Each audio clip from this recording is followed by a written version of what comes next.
everyone. Thank you so much for coming to our webinar on differential privacy in the real world, practical evaluations, applications, and relaxations. So it's been great to still be able to present despite the fact that the SciAm mathematics and data science was canceled.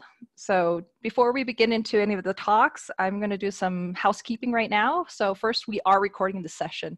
This will be available on the SciAm MDS conference website, and they also have a YouTube channel. I'm not sure when those will be up. I was just told that they'll do this, so hopefully that'll be fairly quickly. Also, everyone is defaulted to be muted and you cannot unmute yourself. This is just so that way the quality of our talks will be fairly clear with not much background noises.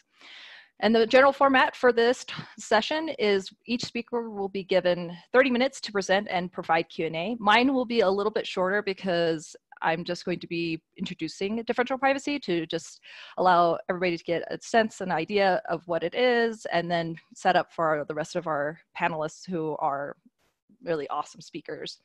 And Q&A, you're going to post these questions on the Q&A box. Chat is disabled because we just want to make sure that that way our speakers can just focus on the Q&A box.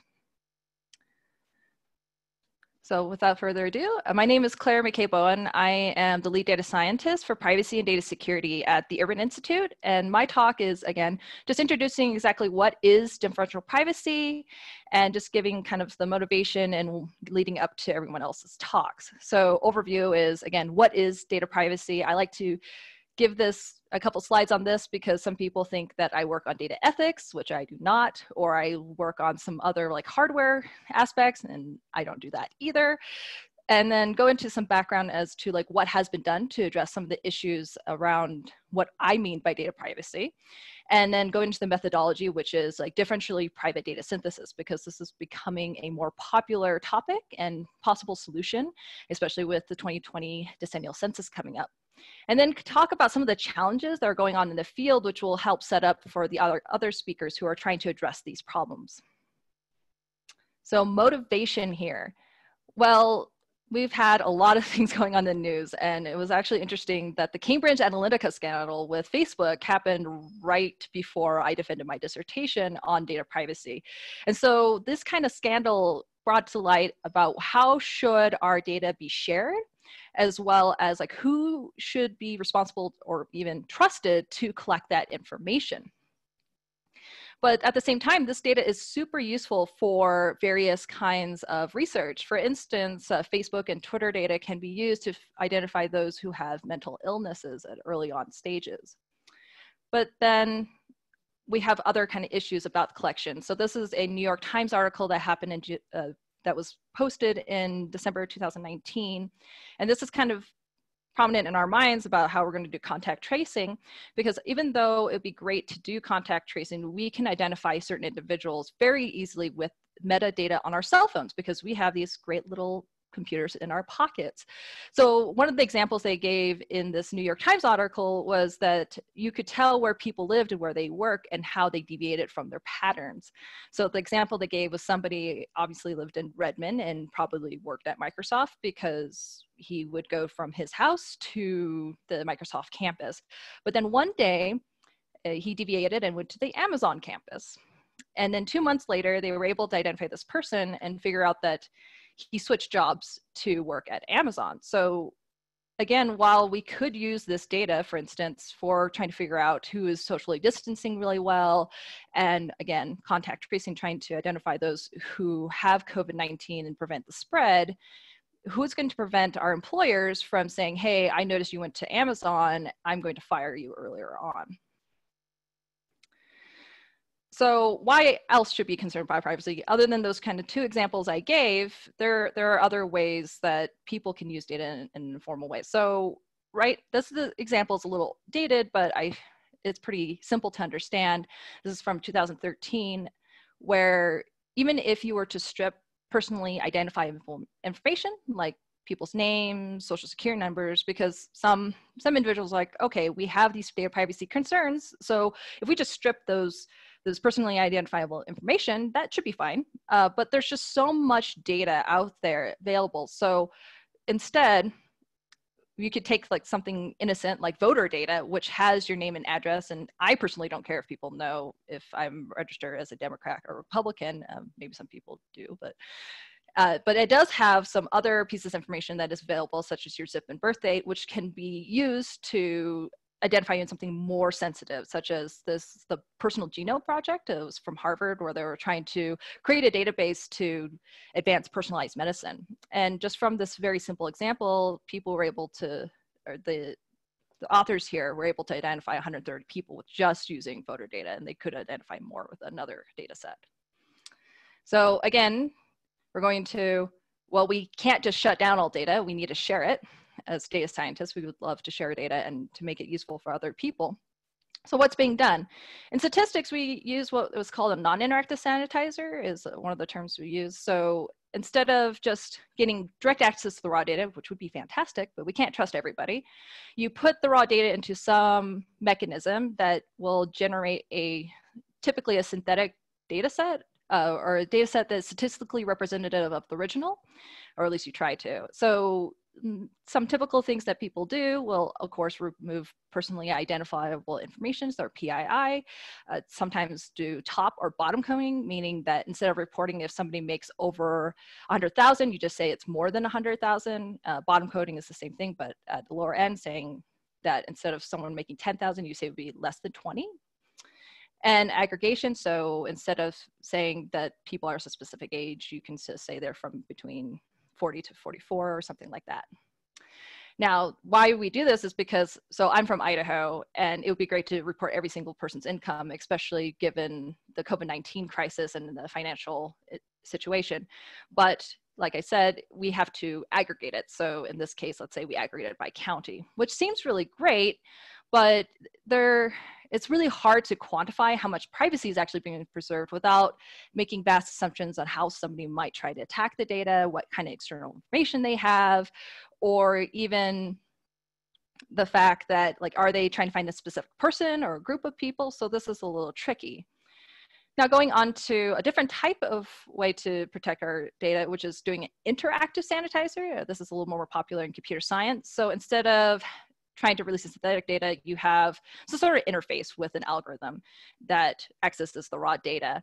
And you have the person who poses a question. So they ask, like, what is the average income? And so that query gets put into the interface and then into the raw data, and then you get some answer back. So in this case, it says, okay, what if it's 85,000, but we can't report that? That's too specific, so we'll say 90.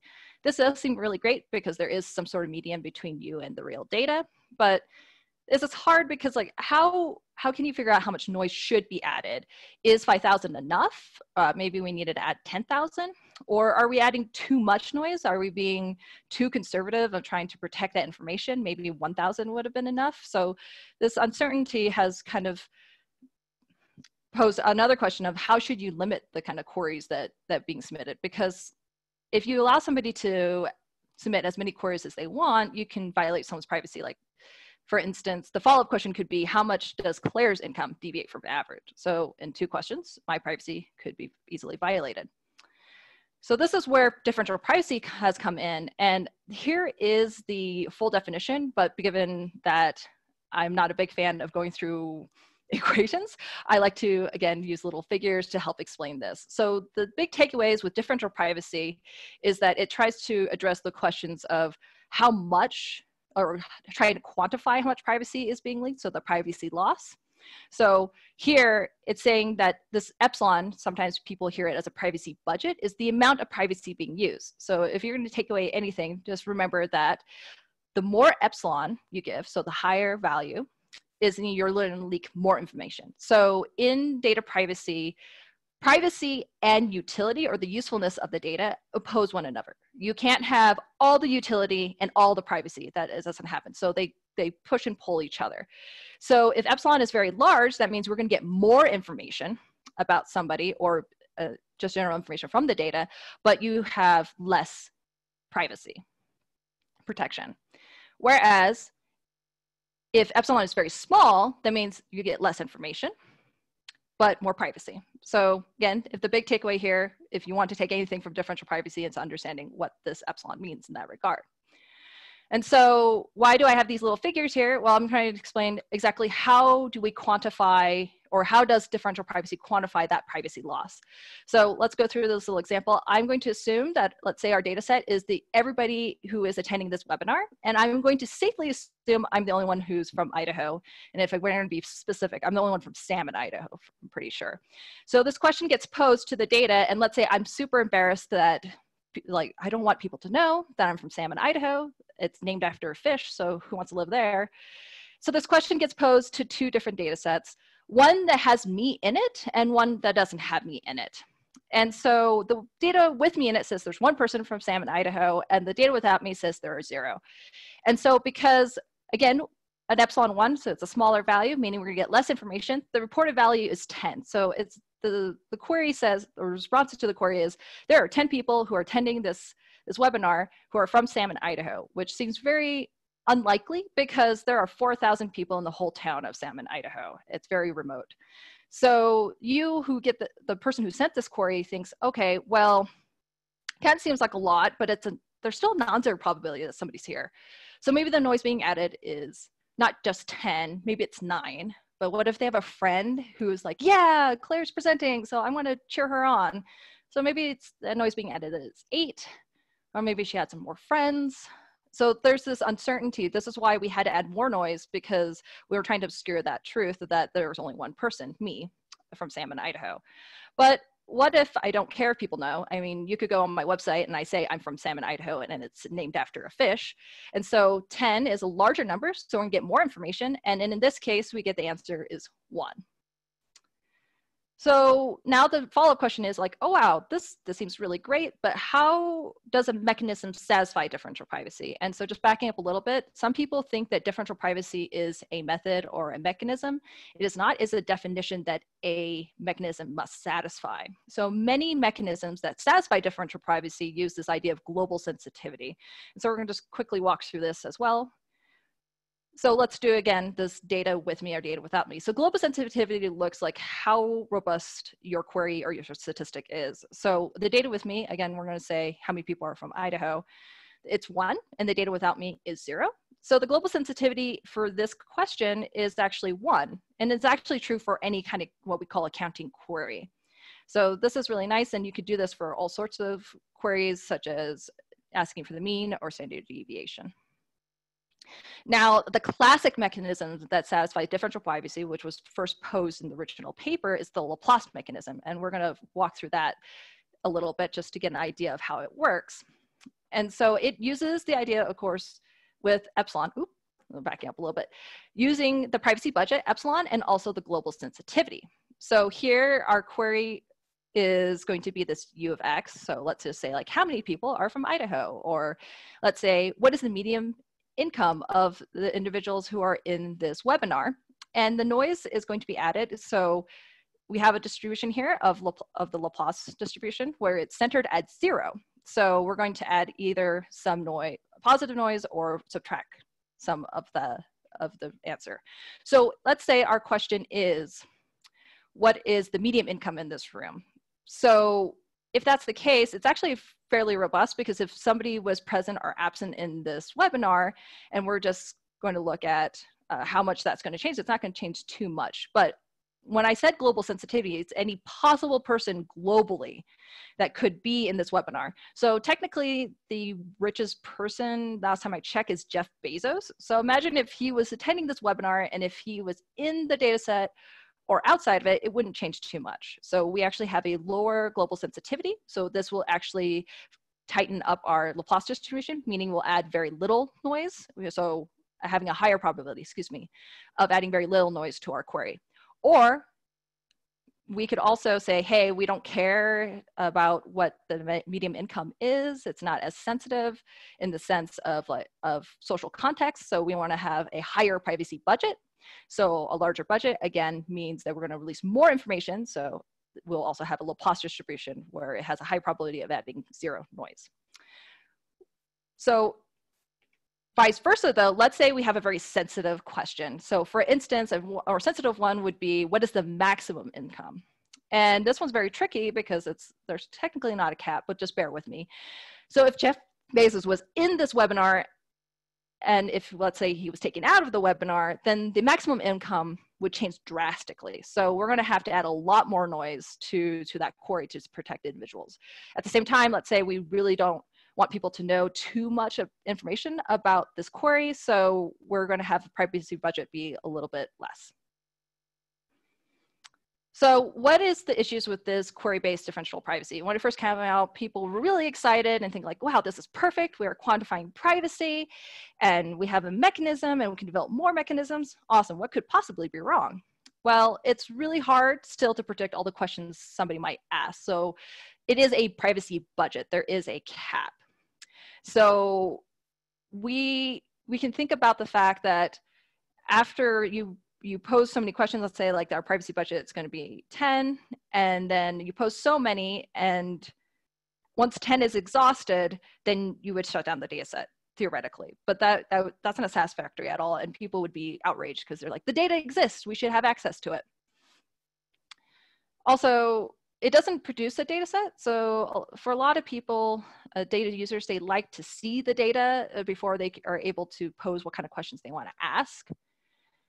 And so is there a way that we can combine kind of the statistical methods on generating a synthetic data with differential privacy? And so this is why we got the more of the popularity of differentially private data synthesis. So the general idea is that not only do you have the data user who wants access to this raw data, but you have the data curator who actually kind of knows what are the statistical qualities in the data, so can pose very strategically, hopefully, the questions to this data and to put them into some mechanism that satisfies differential privacy and generates a synthetic data. So this seems really great because you're like, hey, a data set with a preset privacy guarantee. So once you set that privacy budget, you can allow the person to play with that data endlessly.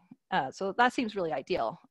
So in general, there are kind of roughly, the way I like to categorize it, 2 categories of differentially private data synthesis.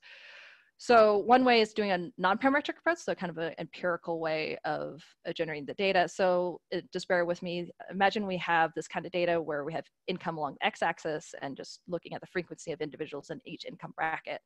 We could sanitize the number of individuals in each of these using the Laplace sanitizer just for a counting query. And then perhaps if we want to generate the continuous values, we can treat this like a uniform distribution, saying there's 42 people in here, and then using a method like the perturbed histogram approach to make these draws. With a parametric approach, it's more of a model-based approach. So this method here is in the Bayesian framework where you would try to sanitize the sufficient statistics. So here you identify, again, what are the sufficient statistics, use any differentially private mechanism to sanitize them, and then produce your differentially private synthetic database from the posterior distribution.